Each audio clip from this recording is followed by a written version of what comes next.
Welcome to John Martin Talks, where we battle ignorance and apathy daily. The growing ignorance of just how special this experiment we call the United States of America is, and the apathy that we can't or won't do anything and everything to save her. Well, ladies and gentlemen, we got a great show for you today. We're going to start with a topic about the GOP Senate, and are they in trouble? Are we in trouble? Are we potentially going to lose the Senate come November? And we're going to talk about that. And then Black Lives Matter. Has it become a symbol of hate? Is the actual organization, not the phraseology, not the meaning, if you will, of Black Lives Matter, but the actual organization, its symbol, is it the new symbol of hate? We're going to talk about that. And then kind of tying in with our first stories, have GOP senators actually lost their minds? Some of the things they are pushing forward right now, reactionary, lead me to believe that they have simply lost their mind, or certainly they've lost something, let's put it that way. But we start with a story from Politico. Senate Republicans can't catch a break. In other words, they've had a tough time lately. The high point of 2020 for Senate Republicans, if there is one, may have been February 6th. You may ask, what's significant about that date? Well, let's see what they say here. The Senate had acquitted President Trump in his impeachment trial the day before and held an hour-long victory celebration in the East Room of the White House. Now, let me tell you, I agree. That was a very good day for the Senate. It was a very good day for Donald Trump's presidency, and it was a very good day for America. But it was also, if you think about it, the whole impeachment and the acquittal was a sad day as well. It was a sad day because it kind of culminated in the 3 years of wasted potential and wasted time, and a lot of your money, taxpayers of the United States of America, was wasted on what they knew was a hoax, what they early on knew was a hoax. Remember the Mueller report, one of the key findings in it that rarely gets mentioned is that when it came to Russian collusion, which was the whole deal, right? Russian collusion, that not only did they not find that Donald Trump nor any of his people were involved in any collusion, but they specifically stated, Mueller himself and the report stated, that they found no evidence of any American colluding with the Russians, any American. And last time I checked, much to the chagrin of some of you snowflakes out there, Donald Trump is not only an American, but he's still your president. So it was a happy day, but it was also a sad day to realize that we could have ended this thing 3 years earlier. It should have never even happened to start with. But when Mueller came out with that report that said that no American colluded with the Russians, my first question was, when did you know it? Was it early? Because the investigation should have ended the minute they determined that. It should have ended right there. But no, it had to go on and on and on. Trump made sure everyone knew how he felt about the Russian investigation, Special Counsel Robert Mueller's impeachment, and all the accusations against him. They're talking about in this like celebratory victory dance, so to speak, the next day after the acquittal.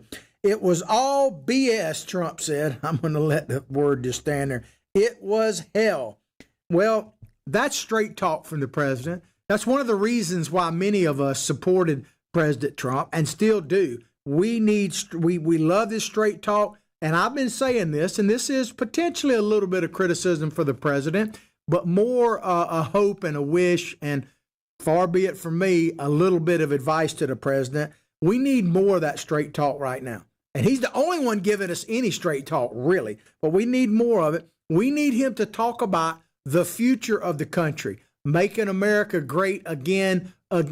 And we need to not only hear his vision more articulated, and he's the only one going to be able to do it because the media is not going to do it. They're making it sound like, that Joe Biden is the second coming, man, and that Donald Trump might as well just drop out. So we're going to have to hear it directly from the president. He needs to do a better job of articulating his vision for where he wants to take the country in a second term.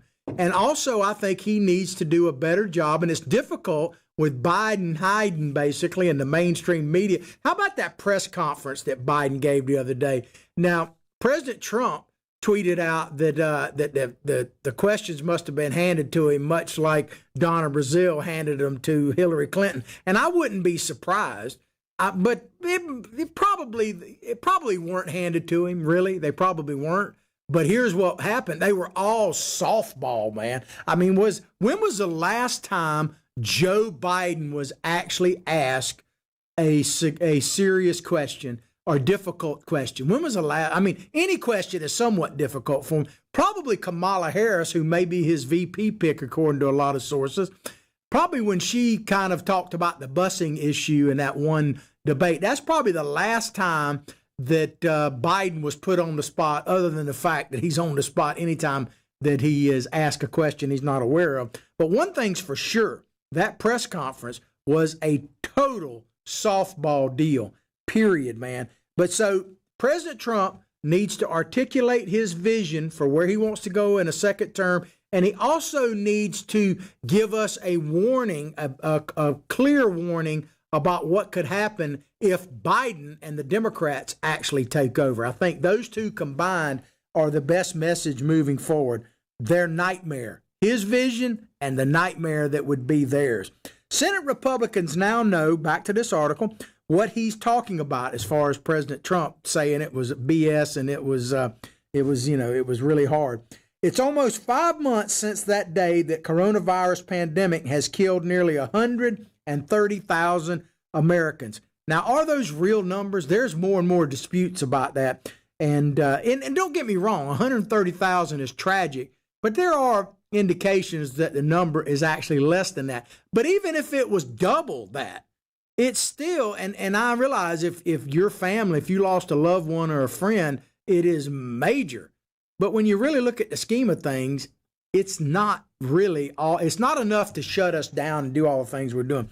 But it says here, 130,000 Americans and decimated the U.S. economy. Well, it did decimate the U.S. economy, but that was certainly a choice on our part as Americans. We just simply accepted it. Was it by design? I mean, a lot of my audience members to call it the plandemic instead of the pandemic. And I'm starting to come around to you that it does seem like it was a plandemic, but certainly the Democrats got what they wished for in an economic collapse of sorts, because they've been wishing for that ever since Donald Trump became president. Remember, Bill Maher famously said, and we played the video many times, you can easily find it, where he says a recession, bring it on, because that's what we need to wipe out Donald Trump. So this idea that the economy collapsed and it was somehow not intentional is ridiculous, because it was. And here's the thing that troubles me the most about the whole shutdown. Two things. One, I still hadn't figured out where they got the authority to do it. And secondly, we just kind of accepted it in general, we as a nation as a whole, without much debate or argument, if any, at all. And that troubles me a lot. Despite Congress's approval of trillions of dollars in spending to combat the downturn, unemployment levels have soared to their highest levels since the Great Depression. It's true, but they've also rebounded in the highest since ever as well.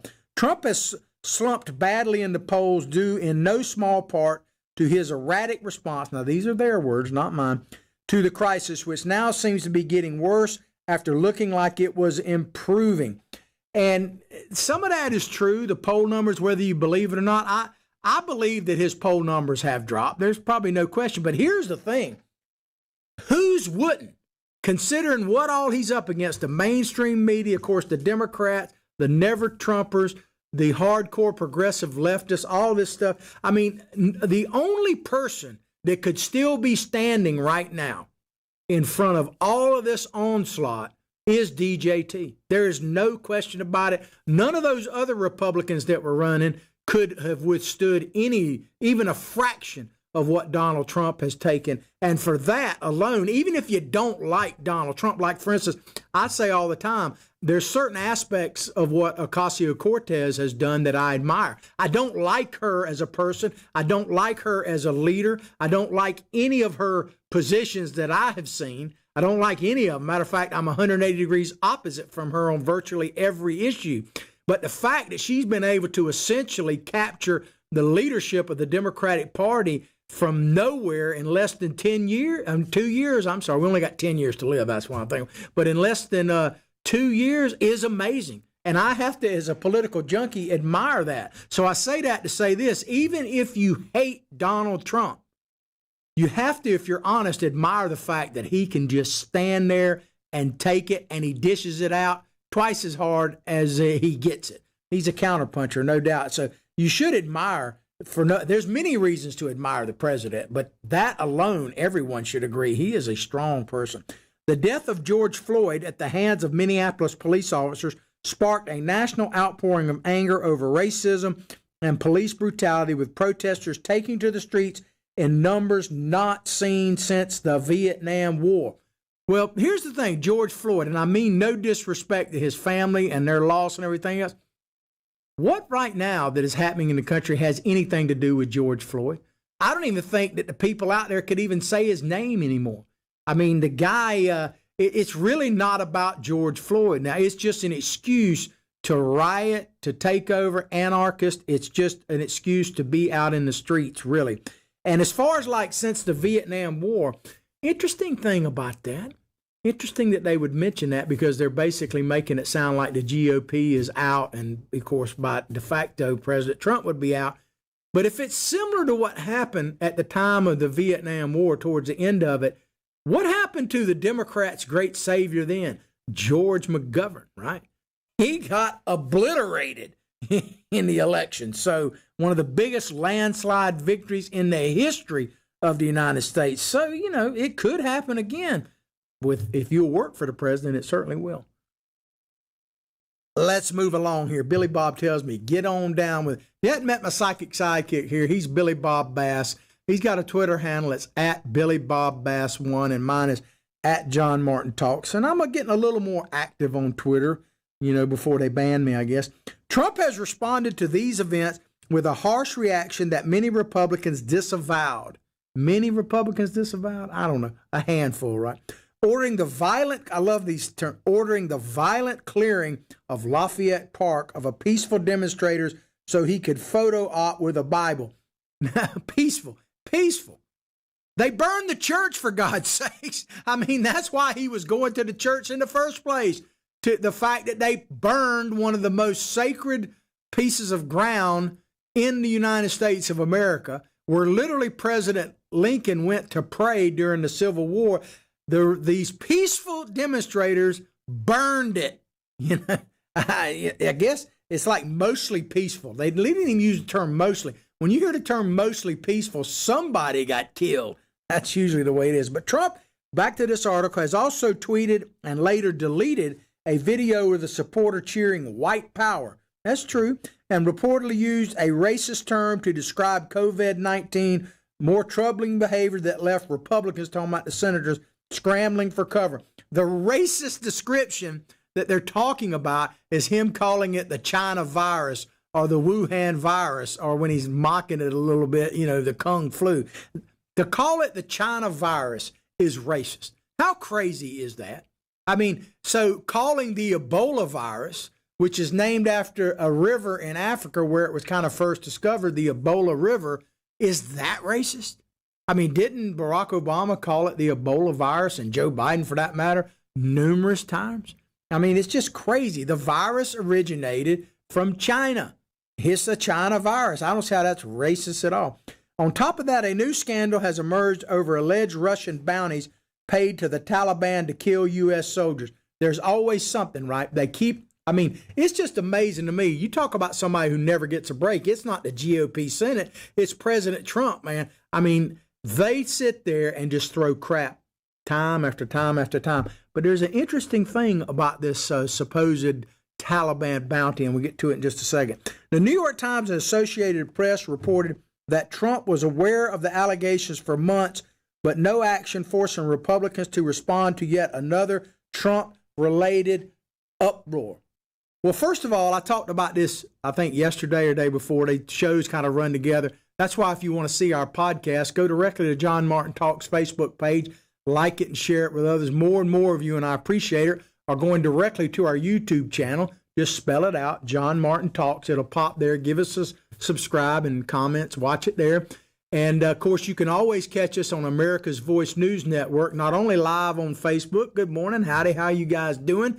but they rebroadcast our show across their network. We're a late night show. They're moving it around a little bit, so sometimes it's hard to find, but they archive our show on their streaming channel, so you can check any of our shows out there. You can download a free app on Android, Apple, and it's on iPhone, the iPhone, Apple TV, streaming service, Fire Stick, and Roku. All of that we're on. And then, of course, we're now being broadcast on Dish Network, channel 219, and the Pluto streaming network as well. So there are multiple ways to see our show. But the thing about it is that, and this is what I said yesterday, I got lost track. Billy Bob says, get back on track. I'm not surprised by this. I'm not saying it's true or not, but I just take for granted that the Russians, the Chinese, the Pakistanians, all that are trying to kill our troops anywhere they can at any time. So I just take that for granted. But here's the curious thing about this particular story about the bounty. Do you know when the reports of this first came up? Was it during the Trump administration? It came up apparently there. But it wasn't the first time it came up. It came up during the Obama administration. So maybe they should ask old creepy, sleepy Uncle Joe about it, because it came up there before it ever hit the Trump administration. But you don't hear that reported anywhere because it doesn't fit the narrative, right? It's all about Trump derangement syndrome. So back to this idea of the U.S. Senate, the GOP and the U.S. Senate getting a bad break because of Trump and the news that he generates. Joke Senator Roy Blunt, Republican, he said, the optimist in me would say the odds of us getting a break in the future are greater because we've had such a run of bad luck. Poor little old GOP senators. I think it may very well work out that way. A run of bad luck. Man, come on. The senators have a run of bad luck? Man, they have got it made. Now, I know what he's talking about. He's talking about the headlines and how they make them look bad. But let me just tell you, it's not a run of bad luck. You know what your problem is, Senator? And I say this to all the senators, but the GOP. See, I'm singling them out right now because I know what we're going to get from the Democrats. I don't expect anything positive out of the Democrats. I don't expect them anything patriotic out of the Democrats. I don't expect anything but Trump derangement syndrome out of the Democrats. So I put them in a whole different category. I do have expectations of the GOP, and they dash them pretty much. But run of bad luck. You know what I would call it? Cowardice in the face of reality. We're not we didn't elect you guys and women to be up there to just go along, get along when everything's going along, getting along well. Leadership actually is shown when things are tough. We don't need great leaders when the sun is shining. We need great leaders when it's storming. You know, anybody can captain a ship when the seas are calm and it's just there's no wind and the sun's shining. What really matters is when your next decision, if you're a sea captain, actually could decide whether you live or die, including your shipmates. That's when a captain is really important. Same thing with these senators. We need them to stand up in face of the reality as it is, not as they wish it to be, but as it really is. And that they have fallen short. And this idea, I want to address this idea that somehow right now, because of the violence in the streets, and I'm not condoning any of this, and I'm not downplaying the pandemic, whatever. But this idea that somehow we are facing greater challenges than anybody in history has faced in this country is ridiculous. Let me just give you a few things. These current group of senators, I think most of them that had to storm the beaches of Normandy are all dead right now, are dying, and I all do deference to the greatest generation. You deserve that title. But, when they stormed the beaches of Normandy, I think we got a picture of that. I think these young people actually had a bit rougher time. I'm going to show probably some graphic pictures if we can get them up there, Billy Bob. I think we got one about storming the beaches of Normandy, do we not? We may be having some technical difficulty. Anyway, I'll just keep going and maybe the pictures show up. How about, like D-Day? The pictures of D-Day, storming the beaches of Normandy. How about the 500,000 U.S. citizens that were killed? There's Normandy right there. Those people had it a little bit rougher than the snowflakes out, screaming and yelling at the police officers right now. And how about the little thing called the Civil War? where we had over 500,000 people killed. And I think that's probably a conservative, as it just totally destroyed the country, by the way, as it existed at that time. I think we even have a picture of some of that. I mean, look at it. Look at that. And I'm not trying to be graphic, but my God, dude. So we got it. A run of bad luck, U.S. GOP congressman. That's it. And then Vietnam, man. I mean, and I'm putting these in a little bit out of order, but Vietnam, I mean, right, they talked about Vietnam. I mean, look at that. Here they are, soldiers helping each other. Oh, and by the way, this idea, I hadn't said this in a while, but of course, if I say it, it bears repeating. You know, you hear things, especially with like Vietnam, that our soldiers died in vain, and that is not true. There has never been a case, in my opinion, and I didn't serve, so I'm grateful to those who did, but I don't think our soldiers ever die in vain. Now, they may die for some bogus causes that politicians put them in, but the soldiers die doing their duty and mostly trying to protect the guy next to them. So to say a U.S. soldier ever died in vain is just not true. We put them in situations they shouldn't be in politically, that's for sure.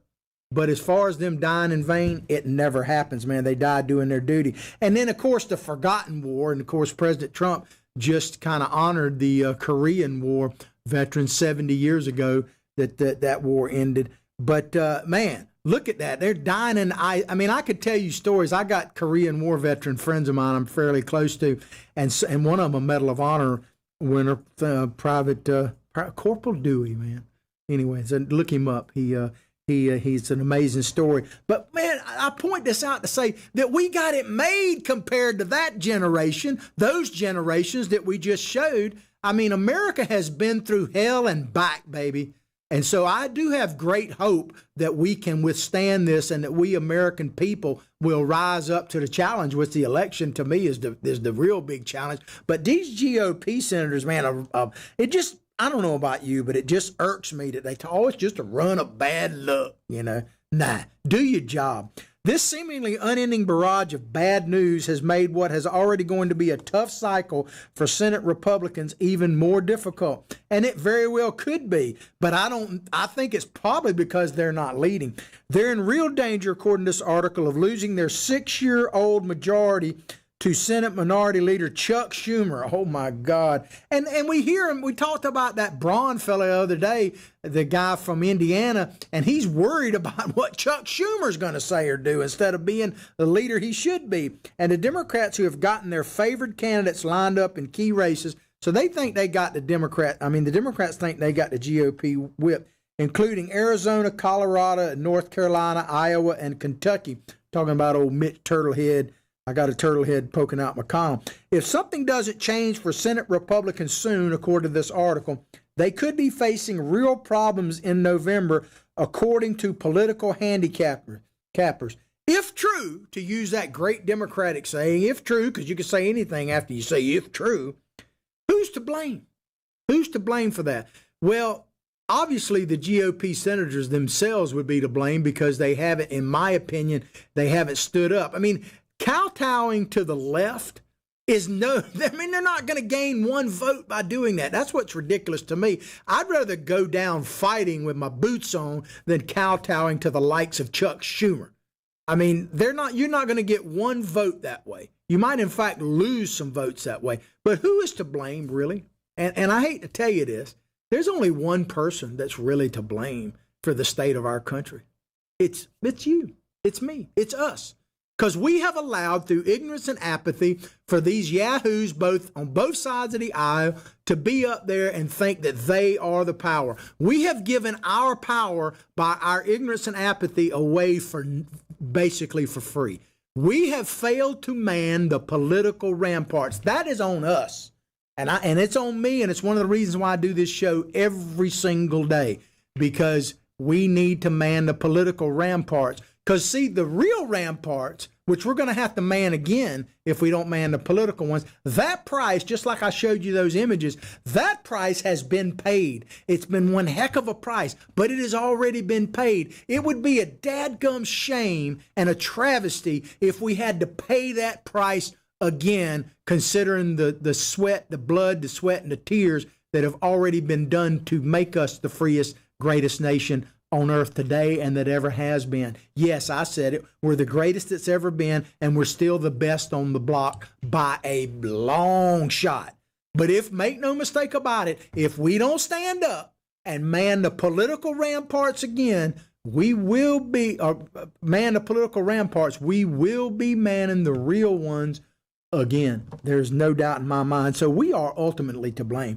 Even when Senate Republicans finally get some good news, such as preparing to pass the annual defense authorization bill as they prepare to leave for the July 4th holiday, they got to get out of Dodge, Trump threatened to veto the legislation because he's upset it would allow the renaming of military bases that honor Confederate generals. Now, you could be on any side of that issue. It doesn't matter to me for the point I'm going to make. That renaming of the bases should be a separate bill, in my opinion, or maybe even case-by-case basis. To lump it into the defense bill in general is cowardice. That's what it is. It's cowardice. It's typical, and they all do it, or a lot of them do it. Both sides do it. They lump stuff into these big omnibus type. The Republicans don't want to debate that issue, so they're putting it in the defense bill. I don't know if President Trump should or will ultimately veto it, but the fact that he's even talking about it is leadership in and of itself, because he's putting them on the spot to take a stand. We don't need you to just sit around and be up there to name post offices. We need you to stand up and be counted. It's cowardice to put, you're 100% in favor of changing those names. It's still cowardice to put that bill in the general defense bill. It is. And said Senate Majority Leader Whip John Thune from South Dakota, he said, you got to play the hand you're dealt. But yeah, we've been getting some bad cards lately. Reality, sir. Sometimes it slaps you in the face. You've got to keep playing, and hopefully your luck changes at some point. So I would ask him, do you really think, sir, that you were just elected to go along, get along, and easy peasy stuff, man? We elect you up there just to, like I say, rename post office or name post offices or something like that. That's really all you need to do. I don't think, if that's what you think, then you need to get the heck out. I don't care what party you're in. We elected you to be a leader, man. Leaders, not just followers, not just, if you can't be a leader in the U.S. Senate, then where are you going to be? I mean, these guys just irritate the heck out of me. Maybe I'm overstating it. Let me know. Chime in on whatever Facebook page you're listening to right now on your YouTube. I'll respond to you as quickly as possible. Let me know. Am I wrong? Or are these guys just cowards, man? I'm still very confident. This is what Thune said. Very confident we can win a lot of these races this fall, but timing and circumstances and political environment have a lot to do with that. We'll see what it looks like then. Well, I got a radical idea for you, sir, and the rest of you GOP guys. As I say, I have no expectations of the Democrats, not any positive ones, but I got a radical idea. Why don't you just be a leader? Why don't you lead? Why don't you, instead of just sitting back and saying, oh, we had a run of bad luck, why don't you lead in the reality? Because I've told you this before, but if I say it, it bears repeating. My dear old dad, God rest his soul, had many great sayings, but one of his was about leadership. He told me that anybody can lead people where they want to go. Anybody can take you where you want to go. But a real, true leader takes you where you need to be. And that's what's lacking in the GOP. That's a rhyme, right? Need to be. Who up there is leading us where we need to be? The only GOP figure that stands out to me, and I'm sure I'm over it. Some people say, oh, and yeah, I'm probably lumping too many of them in it. But the only one that really shows courage to me is President Donald Trump. And he gets called everything but a child of God for doing that. Because just telling you what you want to hear is ridiculous BS. It is. And so Donald Trump is trying and has been trying to take us to where we need to be. Well, that's why he's under such fire, because we don't need to be mired in the dadgum political swamp. We need to be that shining light on the hill that President Bush promised us to be. We need to be there. And the only one that I see that's even attempting to lead us there is President Trump. Tell me where I'm wrong, and I may be, besmirching some that I don't really need to be. So if you have a specific representative or senator that you think needs to be called out, as far as they're doing a yeoman's job, and there are many of them, especially the House of Representatives has a bunch of them. The Senate, I'm not so sure they got any, but that's just me. Let me know. To be fair, back to this article, Trump isn't the cause of all Senate Republicans' problems, no joke. Although the president is always the center of attention, all roads lead to Trump, and he hovers over every Senate race. Here's the deal on that. Go back to 2018 when we lost the House, but we gained Senate seats. And go back to 2016 when we had one of the greatest overwhelming victories of Republicans from the White House all the way down to the state house levels. None of them be there, really, or they wouldn't have the majority if it wasn't for Donald J. Trump. I mean, come on. It's just the reality. So to shy away from President Trump, I mean, here's the thing about all that. I realize we got to vote red come November. So I'm not advocating you vote these guys out because replacing them with a Democrat is bad, unless my good friend Lloyd might be right. He knows who he is. He watches the show pretty regular. He says sometimes things got to get a lot worse before they get better. And, man, I don't know how much worse they could get, but if he's right, then we'll see. But I know we got to vote red. And what we need is a punishing election. I keep saying that, but a where we just literally have a red wave. We need to send a message to the GOP as well and put the fear of God in them because, yes. So I'm all for we're going to have to drag some of these scalawags along with us. I realize that because the alternative is a heck of a lot worse. We're in a pretty bad fix, but maybe if we can reelect President Trump, hold both houses, we can weed some of these rascals out, including the GOP rats as well. McConnell, who is facing Democratic Amy McGrath, he's the turtlehead I'm talking about in Kentucky, the Senate Majority Leader, in what will be a very expensive race, downplayed the spat of negative news for Republicans. McConnell said on Wednesday, "My view is that it's pretty much the way it's been all along. We had a lot of exposure this cycle. We knew that from the beginning we would know we were going to have a lot of hard races, and we do have a lot of hard races." And I have no doubt about that.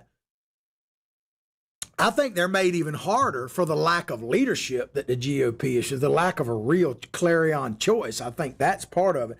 But he went on to say, McConnell did, "I don't think the landscape is any different from what we have been a year ago." Probably isn't any different since the time you've been there, man.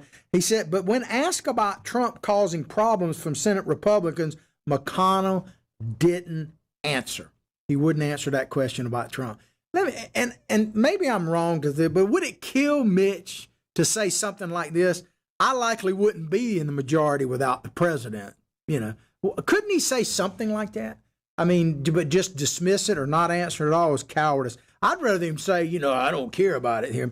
But the deal here, a friend of mine who's kind of a mentor of mine, Thomas Hayes Morrison, he kind of got me in this business to start with some years ago.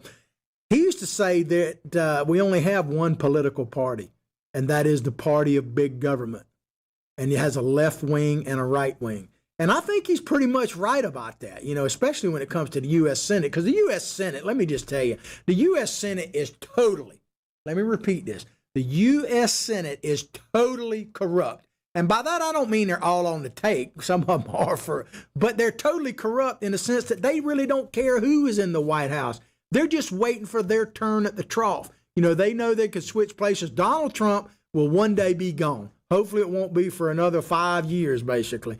But they know he'll be gone. But the Mitch McConnells of the world and the Chuck Schumers, they just switch places like, musical chairs or whatever. There's a commercial I'm going to play here in just a minute. It's an oldie but a goodie. It's from my dear friend Ted Yoho, Congressman Ted Yoho, who is retiring, just like he said he would in this commercial. This was one of his first commercials. It's one of the best political commercials I have ever seen, and it is as true, unfortunately, now as it was 8 years ago. Check it out. Career politicians, they're like pigs feeding at the trough. Career politicians got us in this mess, but all they do is throw mud at each other. I'm Ted Yoho. I'm a conservative businessman and a veterinarian. The career politicians have given us $16 trillion in debt. It's time for new leadership. I'll repeal Obamacare and balance the budget. And after 8 years in Washington, I'll come home. Let's put the mudslinging aside, run the pigs out of the trough, and put America first. I'm Ted Yoho, and I approve this message. How about you? Ted, man, I know you're making your promises made, promises kept, and there's a bright future ahead for you. But I got to tell you, man, that guy has served not only well, he will be greatly missed, but he came up with one of the greatest commercials. Does that commercial not describe exactly what's happening in Washington, unfortunately, 8 years later? Pigs at the trough, like my buddy Tom said, just waiting for their turn at it. That's all it is, man. And so I don't have a whole lot of respect for the U.S. Senate led by the GOP. I'm just telling you. And it's irking me. And there's another story where hopefully we'll get to that shows you just how you should probably be pissed as well. All right, let's move on to another Politico story. And this is about Black Lives Matter. And they're insinuating by this headline. Let me read it to you. Trump, Black Lives Matter is a symbol of hate. President Donald Trump on Wednesday called New York City's decision to paint Black Lives Matter on Fifth Avenue a symbol of hate, rebuking his hometown's embrace of a rallying cry that has stirred a nationwide protest against racism. Is really Black Lives Matter about racism? The organization, I have to put caveat, I'm not talking about the concept that black people's lives matter. Heck, of course they do. You know, and what happened with George Floyd and all that is just tragic and needs to be dealt with and is being dealt with. But Black Lives Matter, the organization, is a Marxist communist organization. It just is. I'm not saying everybody who wears a shirt is, but the core of that organization is a Marxist organization. It's not like they've only been around a day or two. This is a planned deal. The president's latest comments attacking the Black Lives Matter movement drew swift condemnation from New York City police reform groups. I like how they say it, police reform groups. That's such a like these are just, you know, they're out for the good of the police. No, these are groups that want to obliterate the police. They're just being too polite here. They're these groups that want to defund the police. That's what they're talking about. I want to show you a picture right now. Check this picture out. This is New York City. This is literally right now. This is the complex where City Hall, a courthouse hall, this is where that Occupy New York group is. Look what they have done to a great facility. I mean, they have painted this, and New York City is not only, when I say New York City, I'm talking about the leadership like Comrade Bill de Blasio. They actually seem to like this kind of stuff. There have been some people who have stood up against this recently in New York, and I applaud and approve them. But look what they're writing on this, man. These are the police reform groups this article is referring to. I would have a different name for them, but I'm trying to be polite. Trump also criticized cuts to the city's police department and wrote on Twitter that Mayor Bill de Blasio's decision to paint Black Lives Matter on the street outside Trump Tower is degenerating this luxury avenue. So I think they've already done it on one avenue, and they're proposing putting Black Lives Matter mural right in front of Trump Tower. Now, how petty can you be? You're going to use taxpayer dollars. You're going to use people when your city is filthy, when you got graffiti everywhere, when you've got people literally attacking police officers. And oh, by the way, did you see the state of Virginia? I can't even believe I'm having to report this. The state of Virginia is proposing a law to make it and take it from a felony. Right now, in pretty much everywhere in the country, if you attack a police officer, it is a major felony. Virginia, for God's sakes, man, they are actually the cradle, basically, of American civilization. The state of Virginia is talking about making it a misdemeanor to attack a police officer. That's true, by the way. They're talking about that. They're actually some legislators. Guess what party they're in? I'll let you think that. But how petty is it for Comrade de Blasio to want to paint Black Lives Matter in front of Trump Tower? I mean, it doesn't get much more petty than that. But Trump wrote, "This will further antagonize New York's finest who love New York and vividly remember the horrible Black Lives Matter chant, pigs in a blanket, fry them like bacon." And also remember they said, what do you want? What do we want? Dead cops. When do we want them? Now. That's Black Lives Matter as well, too. This is who you're supporting, by the way, these corporate America supporting these guys, man. It's unbelievable. And don't tell me, I don't want to hear that, oh, they're a loose-knit organization with no leadership. Well, who's cashing the checks then? Who you writing these dadgum checks to if they're that? So I don't want to hear that. But Trump went on to say, maybe our great police, who have been neutralized and scorned by a mayor who hates and disrespects them, and that's been going on for a while, won't let this symbol of hate be affixed to New York's greatest street. He's talking about Madison Avenue. Not the one just in front of his place. Spend this money fighting crime instead. Absolutely. Amen. Spend that. It's not like they got plenty of money, right? They say there's a budget shortfall. Democrats never have enough. You ever had a Democrat say, oh, our program's fully funded, we're good to go? I don't think those words have ever come out of a Democrat's mouth, ever. Ever. It doesn't come out of enough Republicans either, but never out of Democrats. But President Trump, man, he is showing courage. It'd be easy for him to just, kowtow to the mob. I mean, wouldn't it be simpler for, President Trump to just do what the media wants him to do and take a knee? Wouldn't that be simpler? It'd be simpler, but it'd be tragic and it isn't going to happen. But here's the thing about courage. And I'd say this to the GOP senators. You're trying to do this, you're trying to do that, you're kowtowing here and there. Why don't you have the courage of somebody? You're talking about Black Lives Matter. How about a black life that really did matter and ended tragically? How about Martin Luther King, who I've always actually been a great admirer of to this day? Remember what he said so many great things, but this one always stands out to me about not the evil that people do, but by the good people who do nothing. He's got various quotes on this, who stand by silent. That is the problem. Yeah, the Democrats, to put it in perspective, they're going to do what they're going to do. They are. And these yahoos in the streets who are taking advantage, who have no interest in black lives that actually matter. You don't see them protesting in Chicago. You don't see them protesting the shootings that are just tripling every day in New York City. Those kind of, you don't hear them talking about how in Baltimore they did a survey of the schools a while back, and not one, and mostly black, but not one single high school student in the entire school system of Baltimore was proficient in math and English. Not one. That is a travesty. That is where the emphasis should be placed on. All this other paint and graffiti don't do anything. Tearing down statues does nothing but make us all poor and ignorant. I'm battling ignorance and apathy. We need to do something about those schools. Corporate America, you want to help black lives? Do something about those schools, dadgummit.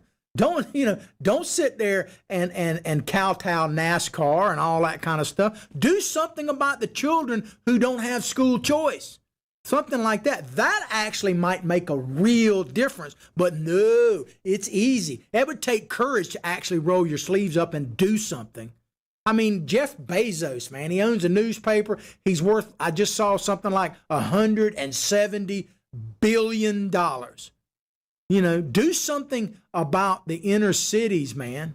Do something like that. That's something that would actually do it. So I just get so fed up with all this stuff, man. It takes courage to do what the president's doing, what the GOP is doing and all that, man. They're the ones that are good people. And I'm not saying they're bad people. That's what pisses me off. There are a lot of good people elected to the U.S. Senate on the GOP side, but they're kowtowing to the masses. They won't stand behind the president.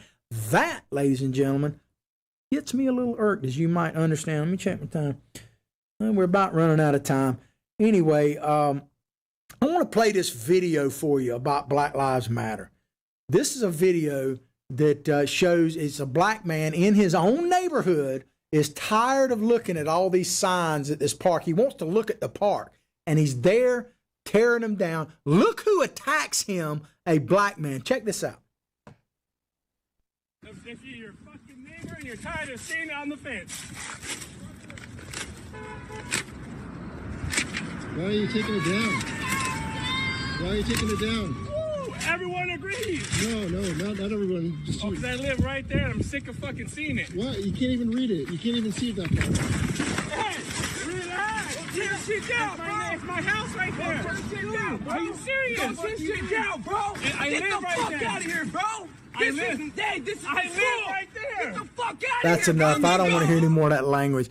it goes on and on. Luckily, the black man, he backed down, got out of the way, didn't have a fight or whatever. If you want to see the whole video, it's on my Facebook page, John Martin Talks. But here you have a black man, as far as I can tell, tearing down these signs because he says, hey, I live right there. I'm tired of looking at them. He wants to see the park. And you have a couple of white dudes attack him. If you're out there and you actually are black or white for that matter, and you care about actual Black Lives Mattering, do you notice what's actually happening? They don't give a hoot about that neighborhood, that black man and what he wants. They don't care. They're ready to beat that dude up. They're ready to kick him to the ground, man, because he has a different of opinion of them. It's just crazy. And I was going to play this other video, but, you know, the one where they talk about Black Lives Matter. He says, burn the mother down. I want to get to this. Well, I don't have much time left, so maybe I'll wait for this story for tomorrow because it's a really good story about how they're trying to do away with some holidays and stuff. But let's finish up with this Black Lives Matter story. The president's latest comments attacking the Black Lives Matter movement do swift condemnation. Oh, I already read that part. I apologize. Let me get back here. Obviously want the president to hear it because he's never shown respect for those three words when he hears Black Lives Matter. So the president has, and they even chastise him for never actually saying the words Black Lives Matter, which is probably not true. He presents a horrible, talking about the president, negative reality of something that doesn't exist, and he misses the underlying meaning that we are saying we have to honor the role of Americans in Black Lives Matter. Black Lives Matter has nothing to do with it, with honoring the lives of black people. It says here, in the weeks the police killing, we'll finish with this. In the weeks since the police killing of George Floyd ignited mass demonstrations opposing police violence, Trump has not adopted the message of Black Lives Matter protests. What exactly is their message? And I was going to hesitate to play this video, but we'll play it. It's very short. This is one of the leaders of Black Lives Matter telling you what they represent. And we'll close the show with this. Check it out.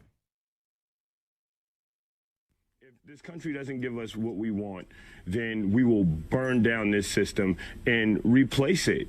All right. And I could be speaking figuratively. Okay. I could be speaking literally. It's a matter of interpretation. They're going to burn it down. That's what the real group Black Lives Matter represents. Well, I hope you've enjoyed the show as much as I've enjoyed bringing it to you.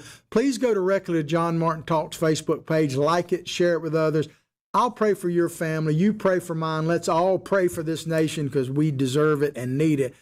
But until now and then, like I say each and every day, from my heart, from my family to yours, have a blessed day.